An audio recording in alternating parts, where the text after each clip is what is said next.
F block elements. F block elements के बारे में हमें यहाँ से स्टार्ट करना है। देखिए, डी एंड एफ ब्लॉक में जो हमारे पास मेन पार्ट होता है वो डी ब्लॉक का मेन पार्ट होता है। एफ ब्लॉक का इतना ज्यादा इंपॉर्टेंट रोल नहीं है, थोड़े बहुत यहाँ पर एक टॉपिक है। एक्चुअली एफ ब्लॉक में सिर्फ एक ही टॉपिक है जिसके लिए अलग से बनाया जाता है एफ ब्लॉक, और वो है हमारे पास लेंथेनॉइड और एक्टिनॉइड कॉन्ट्रैक्शन। क्योंकि उन लेंथेनॉइड और एक्टेनॉइड कॉन्ट्रैक्शन की वजह से ही बहुत सारे एक्सेप्शनल केस पीरियडिक टेबल में आ जाते हैं। तो सिर्फ उस टॉपिक को पढ़ाने के लिए एफ ब्लॉक अलग से पढ़ाया जाता है। ठीक है, अब देखो इसके बारे में हम अब बात करते हैं।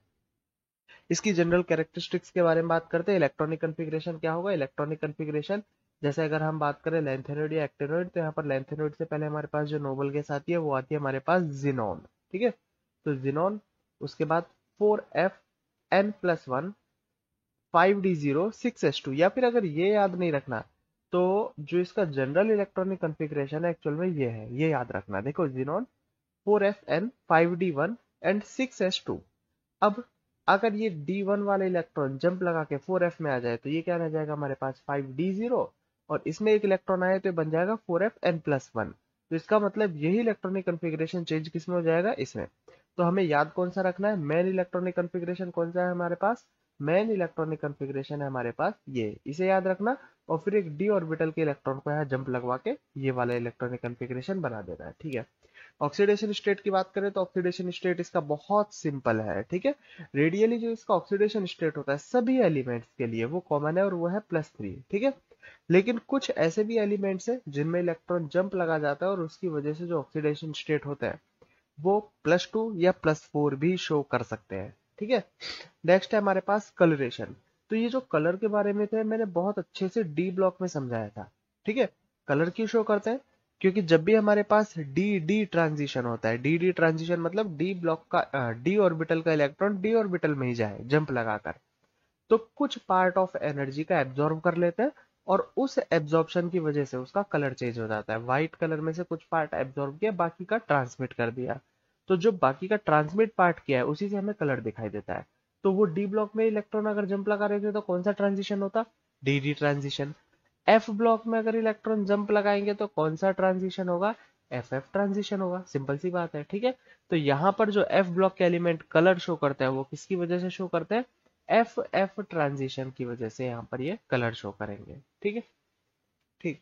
मैग्नेटिक प्रॉपर्टीज के बारे में पहले बताया हुआ है। मैग्नेटिक प्रॉपर्टीज मतलब डायामैग्नेटिक प्रॉपर्टी वो होती है जो अनपेड इलेक्ट्रॉन नहीं रखते, और पैरामैग्नेटिक जिनके पास अनपेड इलेक्ट्रॉन होते हैं। ठीक है, अब La+3 की बात करें। La+3 मतलब 3 इलेक्ट्रॉन तो हम इसमें से कंप्लीटली पहले ही निकाल चुके हैं, तो इसके पास एक भी अनपेड इलेक्ट्रॉन होगा क्या? नहीं होगा। La+3 हमारे पास कहाँ है? यहाँ।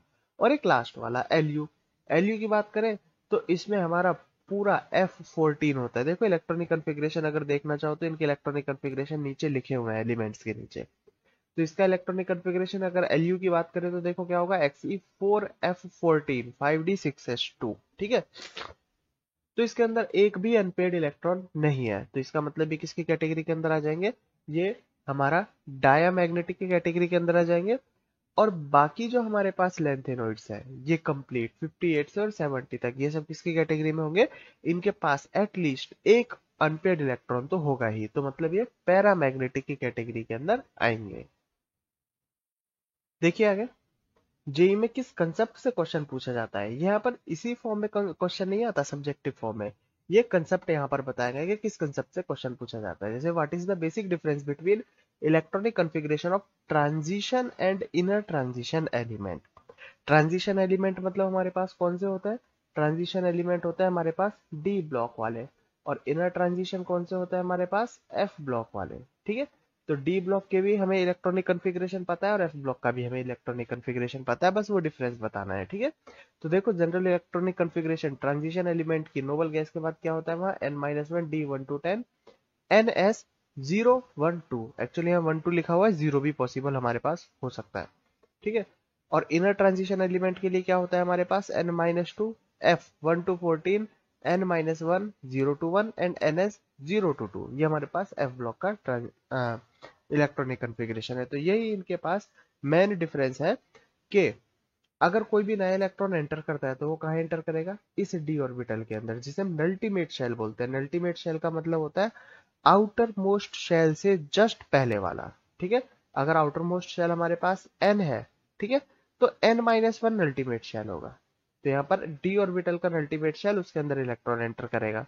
ठीक है, और एफ ऑर्बिटल में अगर इलेक्ट्रॉन एंटर करेगा तो वो कहाँ करेगा, n minus two f orbital में वो यहाँ पर एंटर करेगा। ठीक, नेक्स्ट एग्जांपल देखते हैं। What are the inner transition elements, decide which of the following atomic number are the atomic number of inner transition elements. यहाँ पर एटॉमिक नंबर दिए गए और बताना है कि इनमें से कौन से इनर ट्रांजिशन एलिमेंट की कैटेगरी के अंदर आते हैं। देखो, इनर ट्रांजिशन एलिमेंट जिसमें लास्ट इलेक्ट्रॉन 4f या 5f ऑर्बिटल के अंदर एंटर करता हो उसे क्या बोलते हैं हम लोग, इनर ट्रांजिशन एलिमेंट बोलते हैं। अब इनमें से कौन कौन से इनर ट्रांजिशन एलिमेंट है, तो इनके देखो यहाँ पर, कि मैंने डी ब्लॉक में भी अच्छे से समझाया हुआ है, एक्सप्लेन किया हुआ है, आप वहां की वीडियोस भी अच्छे से देख सकते हो। देखो, यहाँ पर हम बात करें तो स्टार्ट कहाँ से होता है, 57 से, एंड कहाँ पर होता है, 71 पर। ठीक है, इसी तरीके से एक्टिनियम 89 एंड हमारे पास लोरेंसियम 103। तो ये इसकी एफ ब्लॉक की रेंज है। अब इसमें हम देख सकते हैं कि यहाँ पर ऐसे कौन कौन से एटॉमिक नंबर है जो इस रेंज के अंदर नहीं आते हैं। देखो, स्टार्ट कहाँ से हुआ था, हमारे पास स्टार्ट हुआ था लेंथेनियम का था 57, तो 58 से स्टार्ट होता है, 59 इसकी कैटेगरी में आएगा। ठीक है, इसके बाद 74, नहीं 59 से स्टार्ट हो गया, हमारे पास क्या आता है, 59 से स्टार्ट होके 71 तक आता है, 74 रेंज से बाहर है। उसके बाद हमारे पास कहाँ से स्टार्ट होगा ये, 87 से, और फिर 89 से, और फिर 103 तक जाएगा, तो 95 एंड 102। ठीक है, ये तीन हमारे पास एटॉमिक नंबर है जो एफ ब्लॉक के अंदर, मतलब इनर ट्रांजिशन एलिमेंट की कैटेगरी के अंदर आएंगे। लेंथेनाइड एंड देयर प्रॉपर्टीज, देखो इसके बारे में अभी बता ही रहा था तुम्हें कि एक्चुअल में जो मेन टॉपिक है वो हमारे पास एक कॉन्ट्रैक्शन का ही टॉपिक है एफ ब्लॉक में। ये थोड़ा सा इसका कंसेप्ट समझना जरूरी है। अगर ये समझ में नहीं भी आएगा तो भी ऐसा नहीं है कि तुम क्वेश्चन सॉल्व नहीं कर पाओगे। एक्चुअल में बहुत सारे एक्सेप्शन में रीजन दिया जाता है कि ये एक्सेप्शन लेंथेनोइड और एक्टेनोइड कॉन्ट्रैक्शन की वजह से आया। ठीक है, तो ये लेंथेनोइड और एक्टेनोइड कॉन्ट्रैक्शन क्या है, बस वहां वो चीज हमें यहाँ पर समझना है। देखो, यहाँ अच्छे से समझा देता हूँ एक बार में। एक्चुअल में कॉन्ट्रैक्शन का मतलब क्या है, देखो, न्यूक्लियस एंड इलेक्ट्रॉन, न्यूक्लियस और इलेक्ट्रॉन के बीच में लगेगा यहाँ पर अट्रैक्शन फोर्स, यहाँ पर अट्रैक्शन फोर्स लग रहा है।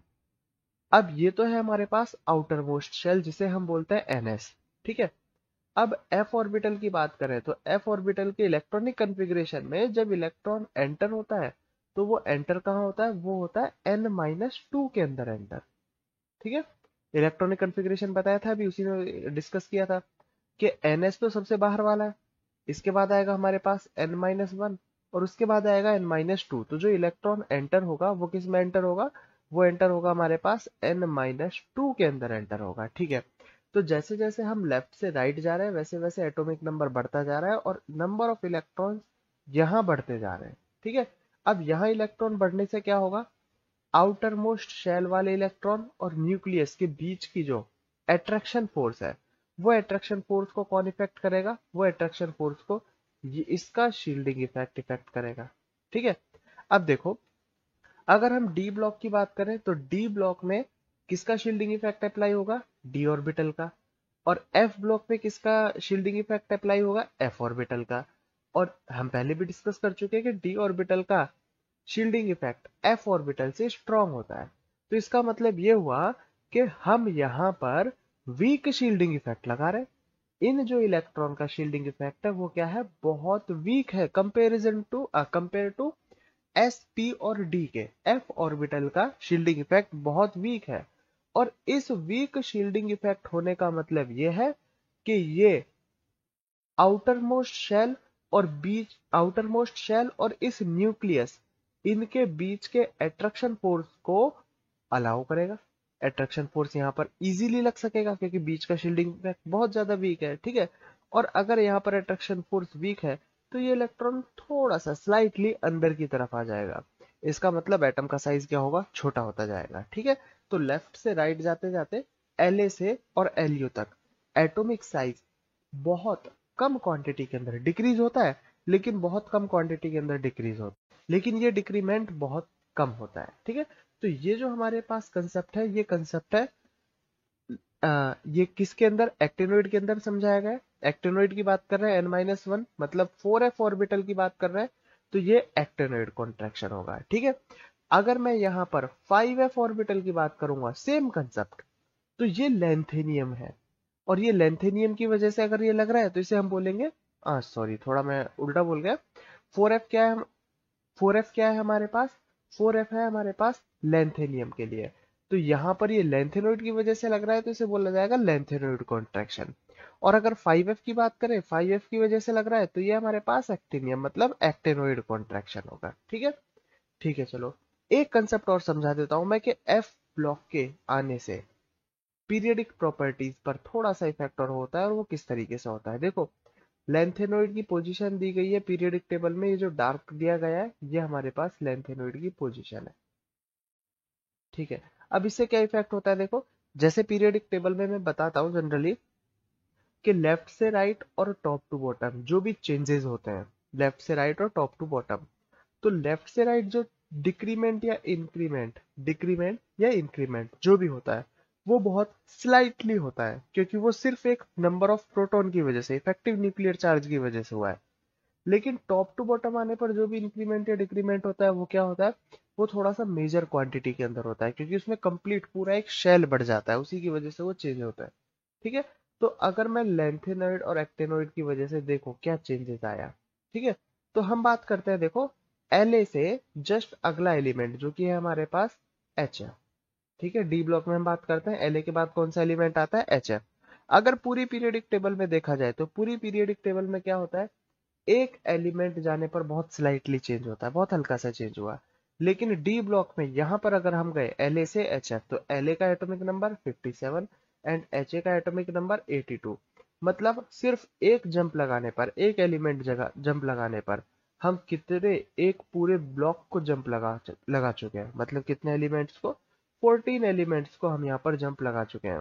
तो यहाँ पर जो चेंजेस होगा वो लगभग 14 टाइम्स चेंज होगा।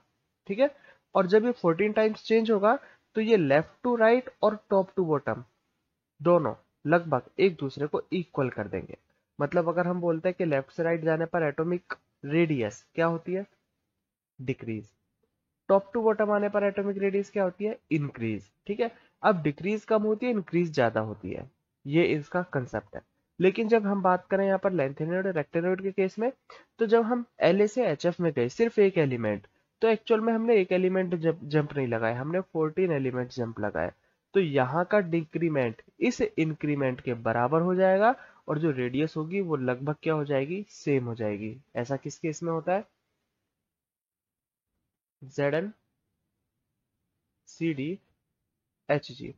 हम बोलते हैं कि Zn से CD बड़ा होता है, लेकिन CD और HG की रेडियस लगभग क्या होती है, हमारे पास बराबर हो जाती है। और इसका रीजन क्या है, इसका रीजन ये लेंथेनॉइड और एक्टेनॉइड कॉन्ट्रैक्शन भी बोला जाता है। ठीक है, इनर्ट पेयर इफेक्ट भी इसका रीजन बताया जाता है, और ये लेंथेनॉइड और एक्टेनॉइड कॉन्ट्रैक्शन भी इसका रीजन बताया जाता है। ठीक है, तो इसे पढ़ सकते हैं जैसे मैंने बताया, अभी यहाँ पर ये लिखा हुआ है सब कुछ।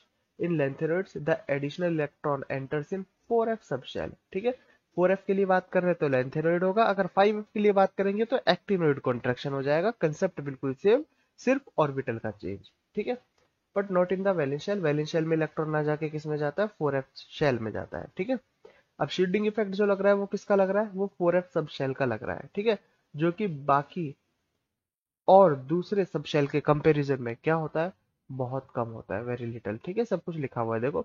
और इस स्मॉलर डी इलेक्ट्रॉन के कंपैरिजन में इस स्मॉलर इफेक्ट की वजह से यहाँ पर जो चेंज होगा वो चेंज क्या होगा हमारे पास, स्मॉलर चेंज की वजह से ये लेंथेनॉइड कॉन्ट्रैक्शन यहाँ पर अप्लाई होगा, और अट्रैक्शन फोर्स को न्यूक्लियस और आउटर मोस्ट शेल के बीच में अट्रैक्शन फोर्स को अलाउ करेगा, अट्रैक्शन फोर्स इंक्रीज होगा, और साइज क्या होता चला जाएगा, कंटिन्यूअसली डिक्रीज होता चला जाएगा La से La तक।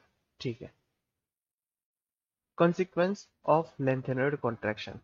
ठीक है, फर्स्ट है हमारे पास atomic and ionic radius of post lanthanoid elements.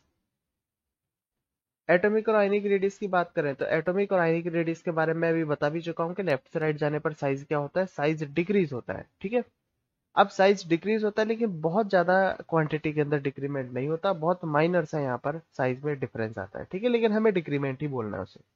The atomic radius of second row transition element are almost similar to those of the third row transition elements because of the increase in size on moving down the group from second to third transition element is cancelled by decrease in size due to lengthened contraction। देखो अभी जिसके बारे में discuss किया था वही है कि अगर ट्रांजिशन एलिमेंट, हम सेकंड रो ट्रांजिशन एलिमेंट की बात करें, मतलब ये 4D के बारे में बात कर रहा है, 4D सीरीज। ठीक है, और third row transition series, sorry third row transition elements की बात कर रहे हैं तो ये बात कर रहा है 5D के बारे में। तो ये हमने कल भी डी ब्लॉक के लेक्चर्स में भी पढ़ा था कि 4D और 5D के साइज में बहुत ज्यादा डिफरेंस नहीं होता है। क्यों? क्योंकि अभी मैंने बताया जैसे लेफ्ट से राइट जाने पर एक साथ 14 एलिमेंट्स का जंप लगा तो वहां पर बहुत बड़ा डिक्रीमेंट हुआ। ठीक है, और टॉप टू बॉटम आने पर एक एलिमेंट जंप लगाने पर इंक्रीमेंट हुआ, और ये डिक्रीमेंट और इंक्रीमेंट दोनों को क्या करेंगे, कैंसिल कर देंगे। ठीक है, इक्वल कर देंगे, जिसकी वजह से इनके साइज लगभग क्या हो जाएंगे, सिमिलर, और जिसे हम क्या बोलते हैं, लेंथेनोइड कॉन्ट्रैक्शन भी बोल सकते हैं। ठीक है, तो 4D और 5D में जो हम रीजन देंगे वो क्या रीजन देंगे कि इनके साइज लगभग सिमिलर क्यों होते हैं, रीजन लेंथेनोइड कॉन्ट्रैक्शन। ठीक, नेक्स्ट है हमारे पास, देखो high density of post lanthanoid elements. तो अगर इनके छोटे साइज की बात करें तो छोटे साइज की वजह से और मोलर मास की वजह से इनकी डेंसिटी क्या होती है, बहुत ज्यादा हाई होती है। थर्ड है हमारे पास जो समझने वाला टॉपिक है वो है basic strength of oxides and hydroxide. Oxide और हाइड्रोक्साइड की बेसिक स्ट्रेंथ किस तरीके से होती है, देखो इसे समझते हैं हम लोग। लेंथेनोइड कॉन्ट्रैक्शन की वजह से decrease in size of lanthanoids L से और एल तक, La+3 हमारे पास कहा, La+3 यहां से और Lu+3 तक साइज क्या हो रहा है, साइज कंटिन्यूअसली डिक्रीज हो रहा है। अब साइज जब डिक्रीज होता है कैटायन का, तो पॉइजन्स रूल के हिसाब से यहां पर कोवलेंट कैरेक्टर इंक्रीज होता है। ठीक है, कैटायन का साइज जितना छोटा होगा वो उतना ही ज्यादा कोवलेंट होगा, कैटायन का साइज जितना बड़ा होगा वो उतना ही ज्यादा आयोनिक होगा। ठीक है, तो लेफ्ट से राइट जाने पर क्या हो रहा है, लेफ्ट से राइट जाने पर यहां पर कंटिन्यूअसली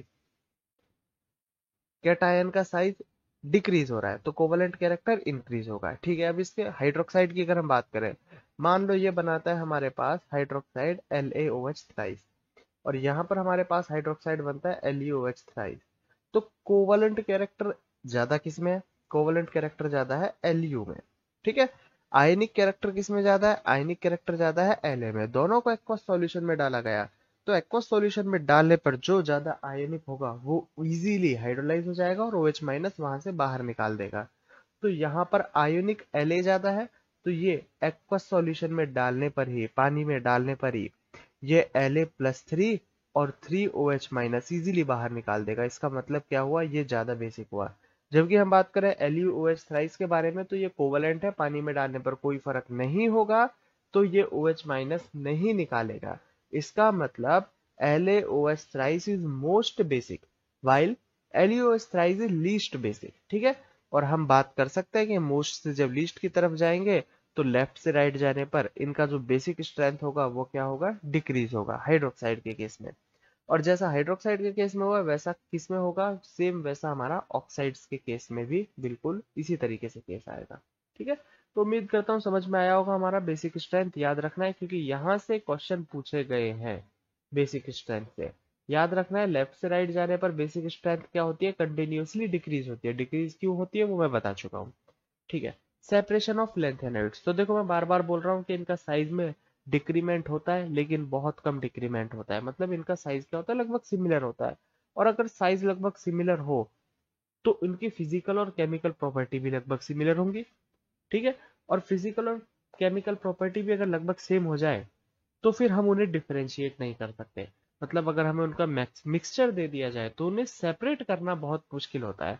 तो यहाँ से भी क्वेश्चन पूछा गया है कि लेंथेनोइड एलिमेंट्स को सेपरेट करना मुश्किल क्यों है, क्यों, क्योंकि उनका साइज लगभग सिमिलर होता है जिसकी वजह से उनकी प्रॉपर्टीज सेम हो जाती है। ठीक है, तो ये हमारा एक छोटा सा फैक्टर है। और नेक्स्ट है केमिकल रिएक्टिविटी। तो केमिकल रिएक्टिविटी देखो, यहाँ पर कोई ऐसी बहुत ज्यादा ऑर्गेनिक की तरह स्पेशल रिएक्शन नहीं है जैसे हम ऑर्गेनिक केमिस्ट्री में पढ़ते हैं कि अल्कोहल की केमिकल रिएक्टिविटी या कार्बोक्सिलिक एसिड की केमिकल रिएक्शन। यहाँ पर क्या है हमारे पास लैंथेनोइड मेटल की रिएक्शन। अगर मैं यहाँ पर डिनोट कर देता हूँ लैंथेनोइड मेटल को किससे, एम से, ठीक है, या फिर इसके आयन को M+3 से। अगर उसकी रिएक्शन कराई जाए सल्फेट से, तो सल्फेट से क्या बनेगा, सल्फाइड बनेगा। किस टाइप का बनेगा, M2S3 टाइप का, ठीक है।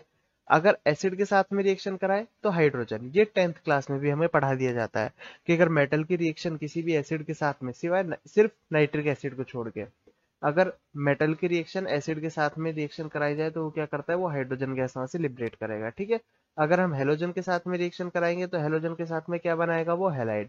अब ऑक्सीडेशन नंबर +3 होता है तो किस टाइप का हैलाइड बनेगा, MH3 टाइप का बनेगा। सिंपल सी बात है, ठीक है। पानी के साथ रिएक्शन करने पर वो हाइड्रोक्साइड बनाएंगे। अगर कार्बन के साथ में रिएक्शन कराएं हाई टेम्परेचर पर तो वो कार्बाइड बनाएंगे। नाइट्रोजन के साथ में रिएक्शन कराएं तो नाइट्राइड बनाएंगे, और ऑक्सीजन के साथ में रिएक्शन कराएं तो ऑक्साइड बनाएंगे। M2O3 टाइप के सिंपल केमिकल रिएक्शन है, डायरेक्टली हमें यहाँ पर याद रखनी है, कोई कॉम्प्लिकेशन इनके अंदर नहीं है। नेक्स्ट और लास्ट टॉपिक आता है हमारे पास एक्टेनॉइड्स एंड देयर प्रॉपर्टीज, ठीक है। एक्टेनॉइड कॉन्ट्रैक्शन के बारे में बता चुका हूँ कि जैसे लेंथेनॉइड कॉन्ट्रैक्शन होता है, अगर इलेक्ट्रॉन 5s ऑर्बिटल में जाए तो क्या होगा हमारे पास, वो एक्टेनॉइड कॉन्ट्रैक्शन होगा, ठीक है। तो एक्टेनॉइड के लिए अगर इलेक्ट्रॉनिक कन्फिग्रेशन की बात करें तो इलेक्ट्रॉनिक कन्फिग्रेशन, इलेक्ट्रॉन कहाँ एंटर होना चाहिए, 5s में एंटर होना चाहिए, ठीक है। इलेक्ट्रॉनिक कन्फिग्रेशन देख सकते हो, ये NS है, ये N-1 है हमारे पास, ठीक है। यहाँ पर देखो N-1 S completely field, P completely field, और N-1 में D ऑर्बिटल में एक इलेक्ट्रॉन जाएगा, ठीक है। और उसके बाद N-2 में हमारे पास F ऑर्बिटल के अंदर इलेक्ट्रॉन जाएंगे। यहाँ पर थोड़ी सी मिस्टेक है, ये LW में 0 लिखा हुआ है, एक्चुअल में ये 14 होना चाहिए, कंप्लीटली फील्ड होता है, ठीक है। तो हमारे पास ये एक्टेनोइड एलिमेंट्स हैं, ठीक है। इलेक्ट्रॉनिक कन्फिग्रेशन देखो, ये रहा 5f 0 to 14, 6d 012 और 7s2, ये हमारे पास कंप्लीटली फिल्ड होता है, ठीक है। और इससे जस्ट पहले जो नोबल गैस होती है, वो नोबल गैस कौन सी होती है हमारे पास, रेडॉन। एक्टेनोइड में कौन सी थी, जिनॉन। यहाँ कौन सी है हमारे पास, रेडॉन। बस इतना सा डिफरेंस है, ठीक है। लाइक लेंथेनोइड कॉन्ट्रैक्शन देखो, these two show actinoid contraction due to poor shielding effect of 5f subshell. Thus, atomic size of actinoid 2 decrease gradually from Ec to Lw, ठीक है। सब कुछ प्रॉपर्टी सेम है, जैसा एक्टेनोइड में वैसा ही, सॉरी, जैसा लेंथेनोइड में वैसा ही एक्टेनोइड में, सिर्फ 4f और 5f का डिफरेंस होता है यहाँ पर, ठीक है। ऑक्सीडेशन नंबर की बात करें तो ऑक्सीडेशन नंबर भी यहाँ पर क्या होता है, एक्टेनोइड में कौन से शो होते थे, +3, यहाँ पर भी कौन, लेंथेनोइड में भी +3 होते थे और एक्टेनोइड में भी कौन से होंगे, +3 होंगे, ठीक है। ये सभी जो एलिमेंट होते हैं वो स्ट्रॉन्ग रिड्यूसिंग एजेंट होते हैं, ठीक है, और रिएक्टिव मेटल्स होते हैं, ठीक है। रिएक्टिव मेटल, अच्छा, इसमें बहुत सारे एलिमेंट मैन मेड मटेरियल भी हैं। जो मैंने लास्ट F ब्लॉक के एलिमेंट शो किए थे उसमें जो डिफरेंट कलर वाले थे वो मैन मेड मटेरियल थे। डी ब्लॉक में भी उसको मैं कंसिडर, डी ब्लॉक में भी एक्सप्लेन अच्छे से कर चुका हूँ, ठीक है। और एक्टिनोइड वाले एलिमेंट होते हैं वो रेडियो एक्टिव भी होते हैं। और जो एलिमेंट रेडियो एक्टिव होते हैं, अब उनकी ना तो केमिकल नेचर के बारे में स्टडी की जा सकती है, ना उनके फिजिकल नेचर के बारे में स्टडी की जा सकती है, ठीक है। तो एक्टिनोइड में हमारे पास स्टडी करने के लिए बचा क्या, सिर्फ ओनली इलेक्ट्रॉनिक कन्फिग्रेशन जो हम पढ़ चुके हैं, ठीक है। तो ना तो हमें यहाँ पर इनकी केमिकल रिएक्शन पढ़ना है, ना इनकी फिजिकल प्रॉपर्टीज पढ़नी है। जो हमें पढ़ना था लेंथेनोइड और एक्टिनोइड कॉन्ट्रैक्शन, वो कंप्लीट अब हमारा हो चुका है।